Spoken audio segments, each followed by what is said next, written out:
Welcome to part 2 of our discussion on ethics, boundaries, rules, and regulations, specifically designed for intensive in-community providers and behavioral assistants. Today, we'll be diving deeper into these critical topics, building on our understanding to better serve our community. Let's keep our focus on how these guidelines help us maintain professionalism and integrity in our work. Remember, our goal is to empower not just ourselves but also those we assist. We'll explore how adhering to ethical standards can support this mission. As we move forward, think about how these principles influence your day-to-day decisions and interactions with the families that you will be serving. Let's explore further how these guidelines help us navigate complex situations effectively and ethically. There are specific ethical and professional regulations that guide the practice of the mental health provider. Social workers are guided by the NASW Code of Ethics. These guidelines emphasize service, social justice, dignity, and competence. NASW standards address responsibilities to clients, confidentiality, informed consent, avoiding conflicts of interest and dual relationships, cultural competence, colleagues, respect, appropriate collaboration, practice settings, supervision, record keeping, and the broader profession. These guidelines also highlight areas in which the provider is responsible in being mindful of. Such areas are promoting client self-determination within legal and safety boundaries, carefully managing client confidentiality, especially as it relates to parental access and reporting exceptions, avoiding dual relationships and mitigating unavoidable overlaps, seeking consultation when ethical dilemmas present, engaging in ongoing education and clear, timely documentation, and lastly, continuous education and clear documentation are vital. Please note that while we will delve into these areas deeper, it is critical to remember that these practices ensure we remain informed and transparent, which is crucial in addressing ethical dilemmas effectively. Let's stay committed to these standards as we support our clients.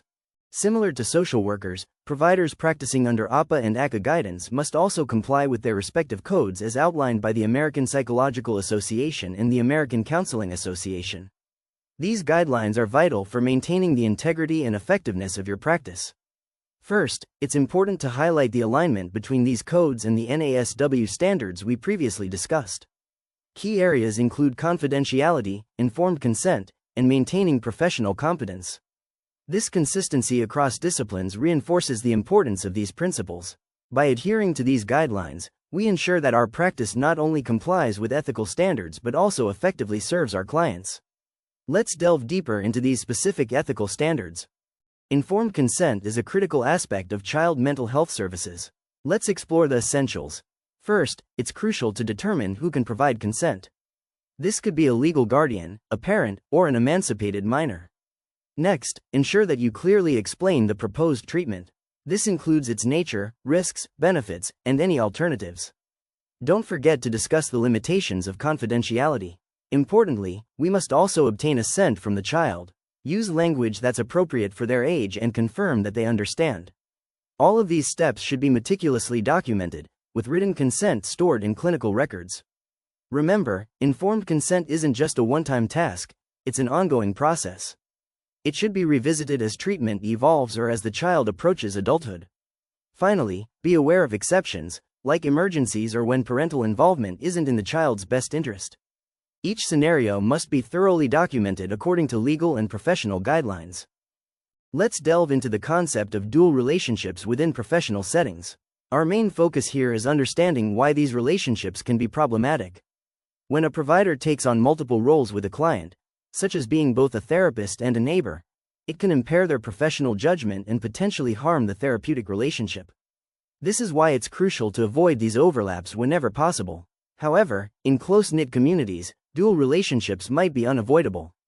In these cases, it's essential to document everything meticulously, educate clients on maintaining boundaries, and consult with peers or supervisors. This helps safeguard the relationship and ensures accountability.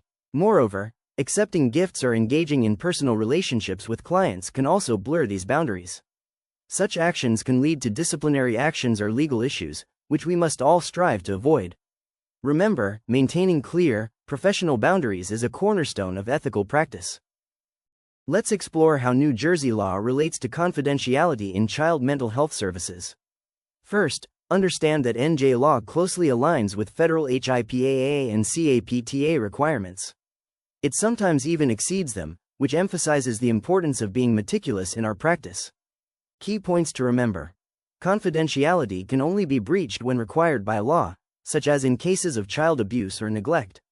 Disclosures are permitted when essential for treatment coordination, but only with consent or as allowed by law. It's crucial to act when there's a need to prevent imminent harm. Providers must explain these confidentiality limits to clients and their families, not just at intake but throughout the treatment. This ongoing dialogue builds trust and clarity. Lastly, thorough documentation is vital. Note any disclosures you make, including the reasons behind them, to ensure adherence to legal and ethical standards.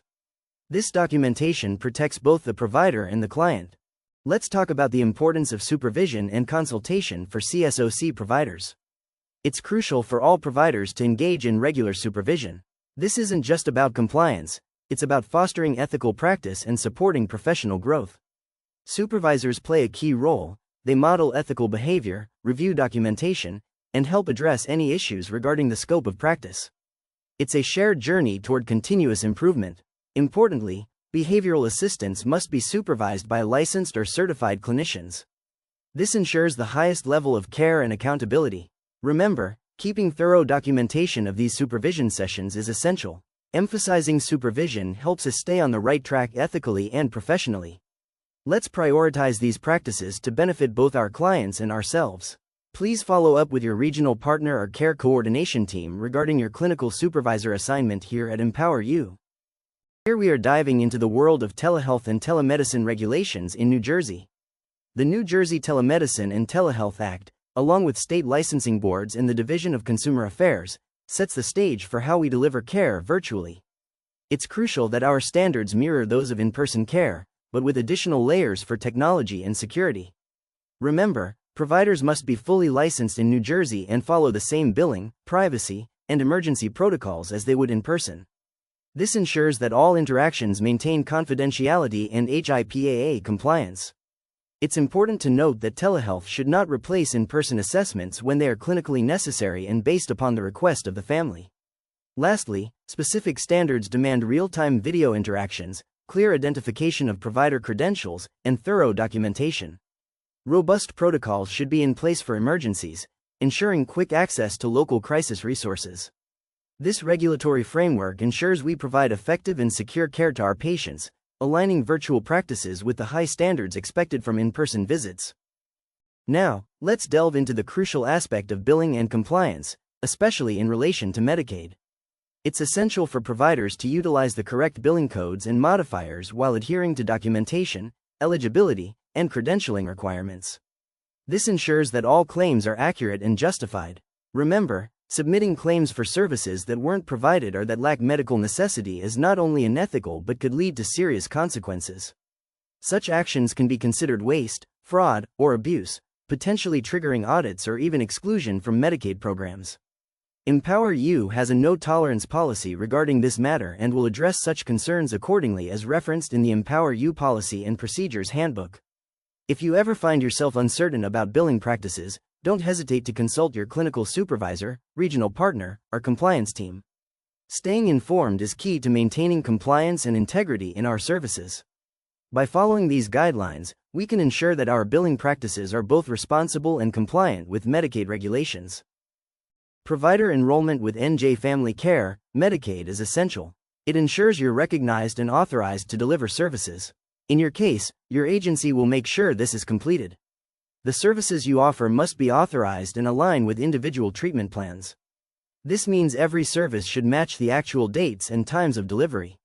Accurate documentation is key. Progress notes, encounter forms, and plan documentation need to be complete, signed, and retained for a substantial period.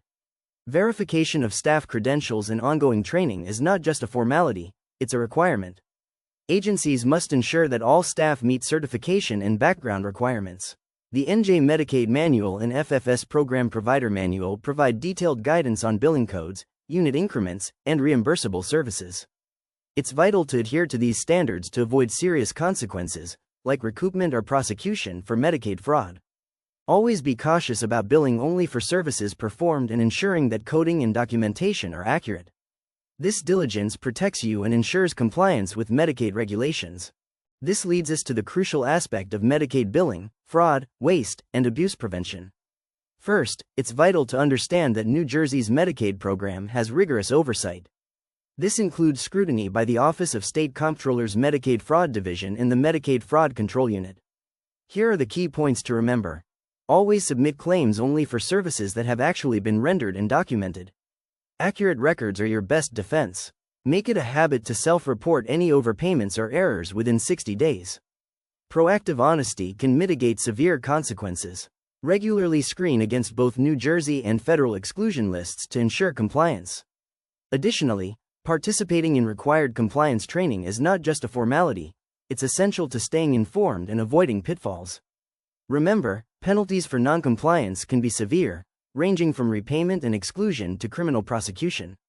Maintaining thorough internal quality assurance processes, documenting error detection procedures, and fostering a culture of accountability and self-disclosure are the best ways to protect your practice. By adhering to these guidelines, you contribute to a more effective and ethical Medicaid program. Let's all commit to these standards for the benefit of those we serve. Next is the importance of cultural competence and non-discrimination in our roles as providers. It's not just about compliance with laws, like Title V of the Civil Rights Act and CLAS standards, but about embracing diversity and inclusion as core values. Our responsibility is to ensure fair, effective, and respectful care for children and families, regardless of their background. This means having a written cultural competency plan, participating in necessary training, and regularly assessing our progress. Let's also remember the importance of personal growth. Engaging in self-reflection and being open to feedback are crucial for serving diverse populations effectively. Documentation should always reflect any cultural or linguistic needs and include interpreter services when needed. Finally, we must commit to non-discrimination in every aspect. Race, sex, religion, national origin, disability, sexual orientation, gender identity, or any protected category should never affect the care we provide. This slide presents a summary table that acts as your guide. It's designed to help providers quickly reference each rule, regulation, and ethical guideline, understanding their origin, scope, and practical implications. This tool is all about clarity and efficiency. It ensures that when you're creating presentations, you have a streamlined process to accurately convey essential information. It's like having a roadmap that keeps you on track while ensuring that nothing crucial is missed. Remember, the goal here is to make these complex regulations and ethical standards more accessible and actionable. By using this table, you can ensure that every presentation or document aligns with the necessary guidelines, supporting both the adherence to compliance and the implementation of ethically sound and professional provider practice. In conclusion, whether you are an IIC or a BA, it is essential to follow a comprehensive set of federal, state, and professional regulations. These guidelines are not merely bureaucratic obstacles, they are fundamental to upholding the highest standards of care. Pillars of ethical practice. The foundations of ethical practice encompass comprehensive training, continuous education, consultation. These elements enhance your understanding of both individual and organizational responsibilities. It's important to remember that maintaining high standards in confidentiality, boundaries, cultural competence, and interagency coordination is essential. Furthermore, strict adherence to these codes is crucial, not only for safeguarding youth and supporting families but also for preserving your integrity and eligibility for Medicaid and CSOC services. Engage with the wide array of web-based and community resources at your disposal. This ongoing training and consultation are vital for your professional growth and effectiveness. We trust that you found this information both insightful and useful. Thank you for being with us. Let's take a moment to ensure everyone has the contact information for Empower You. This is crucial for any follow-up questions or ongoing engagement.